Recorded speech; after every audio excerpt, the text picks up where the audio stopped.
Hey guys, Jason Perkins here. I wanted to share with you an idea I had for a first aid kit that's made out of a t-shirt. Yes, you heard me right, a t-shirt first aid kit. Now you can get probably 90% of your bandages just from a t-shirt. It's something that you have with you or you have at your home. The way we cut the t-shirt will actually prepare all the bandages in advance and the ties that you need to tie the bandages. So it's a certain way that you have to cut the t-shirt to be able to get these bandages. Also, you can get a variety of bandages. You can get small bandages and large ones. Also, you can get tourniquets, where the way we're going to cut the t-shirt, you'll be able to get tourniquets to be able to stop bleeding, and this will address large wounds as well as small wounds. You can use this knowledge in the field. If you're out there and you don't even have a first aid kit and you actually have to use your own t-shirt that you're wearing, you can use this same knowledge if you have a knife or a pair of scissors, and you could just cut these bandages right off your t-shirt. You want to start with a clean t-shirt. Make sure it's clean or even brand new. And we will be cutting off the collar, the end, wherever the stitching is, and we will keep the stitching, and cutting off the sleeves, and then cutting across horizontally several times for however many bandages you need. Alright, the parts you're going to want to cut are the sleeves, and you're going to want to leave the stitching on the sleeve. That way the sleeve acts like a bandage that can go around an arm or a leg, and it'll be strong on both sides because of the stitching on both sides. You're going to want to cut out the collar, leaving the stitching on the collar, and you will want to cut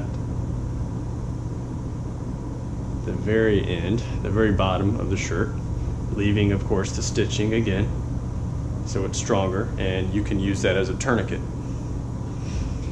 After you do those, then you can proceed to make bandages.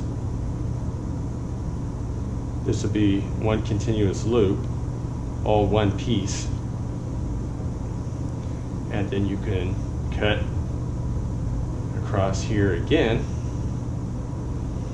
and have two bandages or as many as you need, and then you can make cuts like this, have some medium-sized bandages, some smaller bandages, a larger bandage right here. If you're going to get two of these, two of these, two of these, and two of those.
What you can do is put them in a Ziploc bag. You have several bandages, a variety of bandages that you can do just about anything with.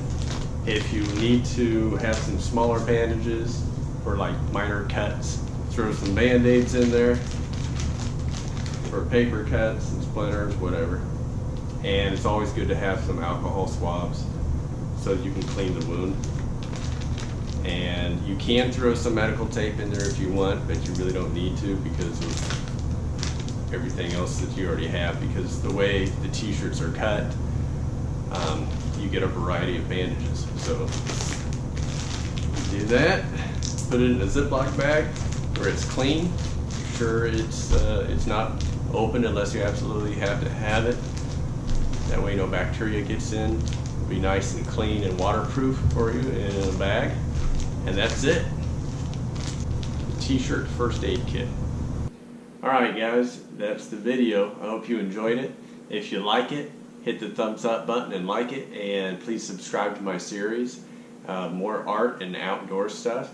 Go to my website. I'll put a link in the description, www.jasonwperkins.com, and there's more art there, the children's books that I've written, and crafts, leather work, all that other stuff.